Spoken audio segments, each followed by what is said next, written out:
Ô, Brown, vamos pôr a concorrência já do Tarcísio Zema? Vamos pôr aí, Dilma Cabral. Dá pra concorrer. Você acha que é o equivalente? Vai tá corrida, hein? Uma bela corrida. O fato é que, só para Manda ver, Mota. complementar aqui, o fato é que a esquerda não tem lideranças que possam competir com as lideranças que a direita criou nos últimos anos. Apesar de todos os pesares, apesar de todos esses horrores que a gente está vendo, né? Na minha opinião, e eu acho que os fatos, se a gente pesá-los com cuidado, comprovam isso, né? A própria esquerda teve que recorrer a recursos assim inimagináveis para conseguir trazer alguma competição para a disputa à presidência da República. A mesma coisa vai ser, né, em relação às disputas dos governos estaduais. Eu acho que a esquerda não tem nomes equivalentes aos nomes do Tarcísio e do Zema e outros nomes que possam vir a surgir aí. Então, eu acho que pelo menos esse saldo positivo a gente tem nos últimos anos. Eles acham que tem. Ah, é? É. O Mota, a esquerda acha que tem. Aliás, para quem faz a leitura da política, muito do fogo amigo que a gente já está vendo no governo do PT, tem a ver já com essa infeliz antecipação da disputa de 2026. Concordo com você, esse não deveria ser um tema, infelizmente os nossos políticos só pensam naquilo, mas dentro do PT, olha, nós temos alguns nomes, ou melhor, temos 9 pré-candidatos, são eles Flávio Dino, Wellington Dias, Camilo, Rui, Haddad, Gleisi, a Janja, naturalmente, e aí, saindo do PT, indo para o governo, o próprio Alckmin e a Simone Tebet. Então, será muito difícil que haja, vamos dizer assim, que esse governo tenha qualquer chance de dar certo, porque eles internamente já estão nessa disputa. E a Gleisi é a mais saidinha, é a candidata mais saidinha, que já tem demonstrado que está disposta a passar por cima de todos os seus colegas de partido para, sei lá, se viabilizar como uma candidata inviável. Mas ela não é a candidata de mais peso. Sem dúvida. Mas você queria fazer um complemento para ver se estava me chamando agora há pouco, não? De jeito nenhum, era só isso. Tá certo. Oi, Mota, diga. Eu acho interessante essa observação do Cláudio, porque tem a ver com o que ele falou, o comentário que ele fez um tempo antes, né? Da falta de pudor de colocar atores políticos fingindo que estão cumprindo missões institucionais, né? Na falta de pudor de usar conceitos muito importantes como Estado de Direito, como liberdade, como democracia, em nome de um projeto político eleitoral. Isso, Cláudio, eu tenho a impressão que já foi a época em que a maior parte da população brasileira não entendia o que estava acontecendo ou aceitava isso com naturalidade. Eu acho que hoje, muita gente está desestimulada, desiludida, cansada, desinteressada, mas enganada ninguém mais está. E me surpreende, né? Como é possível que uma corrente política acredite que é possível levar adiante um projeto de poder com esse tipo de alicerce. Ô Mota, você havia dito do Tarcísio a possibilidade dele queimar a largada, né? Você acha que poderia acontecer com o que aconteceu com o Dória, se ele já se lançasse candidato aí informalmente à presidência? Já quer queimar o Dória. Queimando a largada do Tarcísio. Não, é diferente. É uma pergunta legítima de alguém que já teve lá, né? Queima mesmo. Disputa. Deixa eu corrigir aqui. O que eu disse é que eu acho que pessoas que começam a falar sobre esse assunto agora podem ter outras intenções. Eu não vi esse tipo de postura do governador Tarcísio.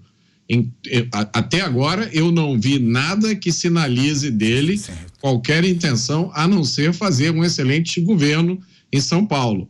Eu não vi nenhuma sinalização dele de que ele tem nenhuma outra intenção além disso. Eu acho que a mesma coisa vale para o governador Zema. Então, só para esclarecer, eu acho que o que eu já vi em política, né, e já vi caso concreto disso acontecer, é assim, Alan, você é eleito governador, seu primeiro mandato, né? E aí eu sou o seu assessor. No primeiro dia de governo, eu sento do seu lado e começo: Alan, esse estado aqui é muito pouco para você. Alan, você é o melhor político desse país. Alan, você tem que começar a governar pensando na presidência. E aí, o que acontece? Desastre. Diga, Dantas. Não, o Mota está certo e eu trago mais uma informação. Eu, conversando recentemente com o Kassab, que é o principal, talvez o principal conselheiro do Tarcísio hoje no governo de São Paulo, eu questionei sobre a possibilidade de Tarcísio ser um nome para 2026. E o Kassab imediatamente, porque é uma águia política, conhece muito bem esse meio, disse não. Eu já disse para o Tarcísio nem se preocupar com isso, que faça um excelente governo, que seja reeleito. E aí a gente vai conversar sobre presidência da República. Então, naturalmente, quem se antecipa nessa conversa, Nádia, de se lançar para um outro cargo, sem ter nem iniciado direito o seu mandato, está colocando a carroça na frente dos bois. Agora, Pavi, o Alan tocou num ponto interessante, né? Falando sobre a insistência do presidente Lula em se referir ao ex-presidente Jair Bolsonaro. Você acha que isso é um reconhecimento de que o Bolsonaro é mesmo o principal nome da oposição?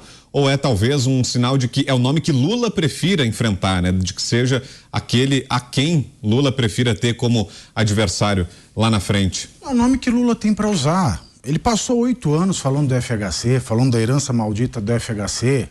Se o presidente anterior fosse o Temer, seria o Temer. Se fosse qualquer outro político, seria este outro político, porque é em quem ele tem que depositar tudo aquilo que ele não vai conseguir cumprir, que ele prometeu em campanha. Veja, o Flávio Dino, né, que também é um presidenciável de primeiro momento, né, um azarão presidenciável, nós vemos ele repetir a frase do próprio bolsonarismo, que é: se eu fizer alguma coisa errada, o PT volta. O Flávio Dino disse da semana passada: se a gente fizer alguma coisa errada, o golpismo volta. E o PT agora, então, ele quer dar um golpe para evitar o golpe. É uma coisa linda. A gente usa de meio antidemocráticos para fazer a democracia vencer. É tudo muito ridículo e oportunista. Não tem nenhum reconhecimento. O fato é que Bolsonaro governou os últimos 4 anos. E governou bem, numericamente. Numericamente, ele tem bons resultados.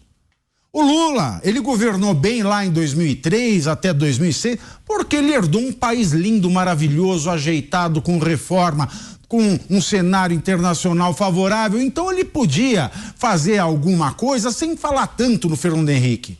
Por mais que ele tenha herdado um país num bom estado numérico de Jair Bolsonaro, é algo que não vai se repetir, porque esses números são poucos. Esses números são quase um milagre perto da pandemia que o mundo viveu. Então ele não vai ter capacidade de fazer quase nada do que ele prometeu e vai ficar falando de Bolsonaro o tempo todo. Alan, e pro ex-presidente Jair Bolsonaro, será que não é talvez estratégico também esse silêncio, no sentido de deixar o desgaste do governo Lula sem tentar interferir tanto, sem fazer parecer com que seja um movimento provocado por ele, deixar com que esse desgaste aconteça para que lá na frente ele simplesmente se beneficie disso, sem parecer ele o causador das divergências e ele o polemista ou aquele que está agitando o ambiente político? Será que pode ter um componente disso, Alan? Bom ponto, Brau, e eu acho que sim, eu acho que é inteligente fazer isso. Por quê? Porque o presidente Lula, ele está tropeçando sozinho, ele está criando problema para ele mesmo. Então, quando ele ataca, por exemplo, o Banco Central, o mercado reage muito mal. Só que a reação do mercado tem efeitos concretos, porque significa que é juros para cima, é desancoragem das expectativas inflacionárias, então piora a inflação, é o dólar que estava buscando 4,80, já volta lá no patamar de 5,20 e talvez vai mais para cima. Então, isso tem efeitos para a população real. Por quê? Porque os juros está aí, a crise do crédito, os juros lá em cima aumentam a inadimplência, prejudica a atividade econômica, previsão de crescimento econômico do Brasil é menos de 1%. Eu acredito que vai ser ainda menos de 0,5%. Isso com recuperação da China. Inflação já está na casa aí, a expectativa de inflação de 6%. Então, a crise econômica é algo que vai fazer com que o Lula perca a popularidade, porque inflação tira voto, porque aumento do desemprego tira voto, porque menor PIB tira voto. E o Lula, Brown, ele não está acostumado a lidar com essa situação, como o Pavi bem lembrou aqui. Ele pegou um país minimamente arrumado e herdou um presente dos deuses do mercado. Algo em economia que acontece de 100 em 100 anos, aquele crescimento exuberante da economia mundial. Até Venezuela crescia, né? Até Argentina crescia, todo mundo crescia, era a festa do crescimento. O Brasil ainda foi o segundo pior crescimento da América Latina. Então ele herdou essa situação. E aí era só bravata. Agora não, agora ele tem que lidar com problemas reais. Inflação batendo a porta, crescimento econômico fraco, a China já não cresce a 2 dígitos, né? Vai crescer esse ano, mas não a 2 dígitos, como crescia ano passado. Problema lá nos Estados Unidos, taxa de juros elevada, possível crise bancária nos Estados Unidos. E agora? Então não dá, ele precisa apresentar resultados, né? Diga, Dantas. Eu queria fazer um adendo aqui ao comentário do Alan, certíssimo em lembrar esse crescimento, né, dos governos do Lula. Porque o que você faz num governo? Se você é um presidente de verdade, você aproveita uma onda de crescimento e faz o quê? Faz o país criar condições para manter esse crescimento sustentável. Porque quando essa onda baixar, ele permanece em cima. Então o que o governo Lula deveria ter feito? Não é só distribuir Bolsa Família, deveria ter investido em infraestrutura, por exemplo, foi investir em infraestrutura em outros países. Essas obras todas que estão paradas e que muitas delas ficaram paradas no governo do Bolsonaro porque não houve recurso ou porque o TCU havia embargado, essas obras ficaram, elas não foram concluídas no próprio governo do PT. Por quê, gente? Por quê? O que houve com o dinheiro? A gente sabe o que aconteceu com o dinheiro. Não fala. Não pode falar? Mas o dinheiro não foi para onde devia, tá certo? Então, assim, perdeu-se uma oportunidade histórica, porque você teve esse boom de commodities, teve esse ambiente internacional, quer dizer, você deveria ter atraído um investimento, ter feito rodovia, ferrovia, portos, aeroportos no país inteiro, ter investido na matriz energética. Sabe o que está acontecendo agora, Alan? Agora é o seguinte, nós estamos correndo o risco de termos uma perda de atividade econômica e termos excesso de energia. E olha só como é maquiavélico o PT, quer usar isso para poder dizer que vai baixar a energia lá na frente. Mas você está baixando porque você vai quebrar o país. Eu já disse semanas atrás que esse tipo de ataque aos fundamentos econômicos, isso é terrorismo econômico. Porque o que o Lula quer, o que os seus ministros, os seus parlamentares, quando eles fazem um cerco ao Roberto Campos, fazem um cerco ao Banco Central, garantir que esses fundamentos sejam destruídos, sejam minados. Isso gera o quê? Gera inflação, gera perda de renda da população mais pobre. Eles já estão já minaram os fundamentos da própria democracia. O que custa minar o fundamento da economia mais uma vez? E o que acontece como resultado disso? Você empobrece a população, você tira a capacidade de reação, de resposta, e aí vem o domínio político, o domínio que eles querem exercer, que é um domínio autocrático. Sim. É um domínio totalitário. Essa é a fórmula da Venezuela. Estudem. Qualquer um que estudar, não é ficar vendo só manchete, tweet, não. Estuda a história do governo desde Hugo Chávez. Essa coisa de falar de eleição, vamos reeleger. Então você tem uma democracia só porque tem uma eleição ali.